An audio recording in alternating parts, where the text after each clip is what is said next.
So, interesting news coming out of the Hill and many other places. Senator Bernie Sanders, they explain, who battled Hillary Clinton in the 2016 Democratic primary and created a revolutionary movement among millennials, is having discussions about running for president again.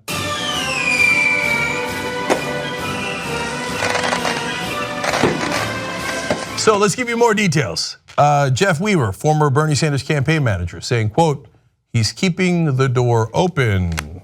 Bernie Sanders associate saying, is he considering running for president? Quote, yes is the answer. How's that for clear? That same associate continues. He thinks he's earned the right to run again, and he believes if he would have been the Democratic candidate, he would have won against Trump. Given that he had a 12-point lead on election day, that certainly is far more likely than what happened with Hillary Clinton. There's no doubt about that.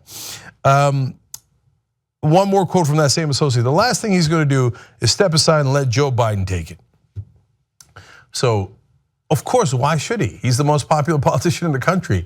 On what planet should the most popular guy step aside for people who are less popular? That doesn't make any sense at all in the context of politics. But to be fair, there is that age issue. Whereas Joe Biden's a spring chicken. Oh no, right, Joe Biden's only 1 year younger than Bernie Sanders. So if you think Bernie Sanders shouldn't run because of age, you should immediately pressure Joe Biden to get out of the race. Funny how no one is doing that. Isn't that weird? How no one brings up Joe Biden's age, even though they're pretty much the same age? Huh, it's almost like they don't like Bernie Sanders and are making up excuses, almost. I've got more on that in a little bit. But is he running? Well, there's a lot of telltale signs. Earlier this month, he traveled to Iowa for the first time since losing the state's caucuses to Clinton during the Democratic primary. He gave a keynote address at an event sponsored by the Iowa Citizens for Community Improvement. Look, it doesn't take a rocket scientist to know that you go to Iowa if you're running for president. No one else goes to Iowa. Kidding, good people of Iowa, I'm kidding. Anyway, so Sanders goes to Iowa. Then, next month, he'll return to the state again to promote his book, Bernie Sanders, Guide to Political Revolution. That is running for president 101. You go to Iowa, you come up with a new book. He just wrote Our Revolution, he's got a new book. He's running for president, it's super obvious. And they're not trying to hide it. Larry Cohen, top advisor to Bernie Sanders for a long time, now with Our Revolution, says, I can speak for the millions of people who supported him in saying, we would love it if he runs again, and we're hopeful he'll run again. So that is very normal, and that doesn't necessarily give you the mindset of Bernie Sanders, but it certainly says that if he were to run again, his top advisors and the millions of people who were fond of him are likely to support him. That's why the Democratic establishment is in a panic right now. Another Bernie Sanders associate says he's keeping almost the same schedule that a presidential candidate would keep. He's doing more travel, more rallies, more for the DNC than anyone else. Yes, now remember the old excuse for why they didn't want Bernie Sanders was, I mean, he's an independent, he's not even a Democrat. What has he ever done for the Democratic Party? Well, right now, no one has gone to more campaign events for other Democrats than Bernie Sanders has. So if you don't think Bernie Sanders has done enough for the Democratic Party, then you think no one has done enough for the Democratic Party. It would disqualify every person in the race. These are all nonsense excuses because they don't want him running, okay? Speaking of which, we get to more of the nonsense. The Hill says, still, the decision by Sanders to run for the Democratic nomination in 2016 as an independent is a sore spot for some Democrats. There are also Clinton supporters who believe Sanders deserves some of the blame for Clinton's loss to Trump. You know who deserves a little bit more of the blame? Those same Clinton supporters who ran her campaign and lost to Donald Trump.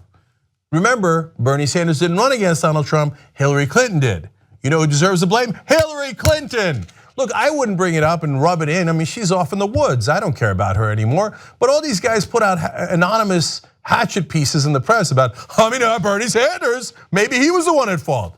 You ran the campaign. You're the one who lost to Donald Trump. We told you to step aside and you didn't. Instead you said, no, Bernie's got to step aside. He has a better chance of winning against Trump, so he should step aside. It never made any sense. In every poll Bernie Sanders did better against Donald Trump than Hillary Clinton did for about 100 polls in a row. I reported almost all of them on the show during the primaries. And every pundit who loved Hillary Clinton, every Democratic establishment figure is like, I don't see the polls, I don't see the polls. All of a sudden they turned Republican and didn't believe in polls. Oh, you never know, you never know. Yeah, but I do know that she does worse, thereby endangering the Democratic Party in the country, but they didn't listen. Now he's the most popular guy. Still, nope, maybe it was his fault. Yeah. There are also Democrats looking for fresh faces, such as Senator Kamala Harris, the freshman California senator with a growing national presence. I have not talked about her much on the show. I want to be fair to her and do more research before I come to an opinion on her.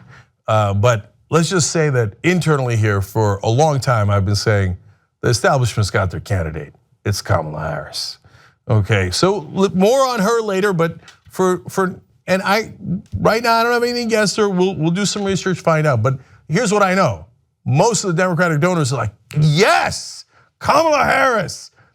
She could beat Bernie Sanders. I mean, it could be anybody. I don't know what you mean. Okay, so now they're looking for fresh faces. That's funny. I was told just a year ago that no, we don't go with anyone who's new. We go with tried and true. You go with Hillary Clinton because she's been here for decades. You go for the person that has been here for decades, the clear leader of the Democratic Party. So anyone who's challenging her should get out of the race. Get out of the race.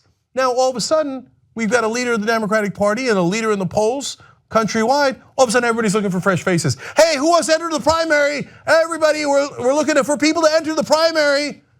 I thought you said primaries were bad for the Democratic Party. All of a sudden, primaries are great.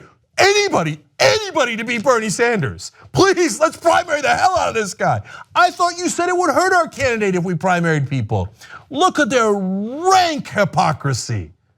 And all these papers, they drive me crazy and on TV as well, they just print it without giving it one thought. Hey, anonymous source who tells me that Kamala Harris is great and we need fresh faces. Didn't you just tell me a year ago that we don't need fresh faces and we gotta go with the people who are in the Democratic Party like Hillary Clinton, who are the establishment? Didn't you just tell me that? What happened to fresh faces when Hillary Clinton was running? Aren't you a goddamn liar? Okay, fine, you're a reporter, you don't wanna say that. At least point out the hypocrisy. But you're great at taking notes from anonymous Democratic establishment sources. Anyway, at least one strategist was willing to go on the record, Brad Bannon. Now remember, Democratic consultants, they get rich even if Democrats lose. Either way, they're hired. And even, Trump won. You need more Democratic consultants to resist. But if Bernie Sanders wins and he gets money out of politics, all those consultants are out of a job. Oh no. Brad Bannon says, feel we'd be better off if we started from scratch and ran someone completely new. And I think there's an argument for that. It seems to me that if you're running against someone like Trump, you want someone who can run unencumbered and isn't part of the usual crowd. Are you kidding me? That's what we said a year ago. You said, no, it's really important that we have Hillary Clinton who's completely and utterly encumbered and is the usual crowd. You turned around right away and we need someone unencumbered. I just found that out because my livelihood depends on it. I would like to continue the corruption we've got going on in Washington. Bernie would end it. All of a sudden, we need someone unencumbered and not part of the usual crowd. Boy, that is awfully convenient, isn't it? Total and utter nonsense. They see Bernie Sanders coming like a freight train. A lot of us who supported him say, hell yeah, when do we get on board? For those guys, they think, oh no, anything but Bernie Sanders, because he's gonna end our corruption gravy train. Goddamn right he is. And that's why we like him, that's why we back him, and that's why he is the most popular politician in the country. And if you actually cared about the Democratic Party, if you actually wanted to resist Donald Trump, you wouldn't be putting hatchets in the back of the most popular guy in the country who's on your side. You would be helping him. But you don't care about the Democratic Party. You don't care about resisting Trump. You never cared about beating Trump. That's why you ran a candidate we told you was encumbered and had terrible polling, but you did it anyway because you wanted to get rich off of her. And now that Bernie Sanders is likely to run, almost certainly going to run, you're scared to death that he's going to overturn your apple cart. To which I say, can't wait. Support independent media. Come join us at the Young Turks. TYTnetwork.com/join.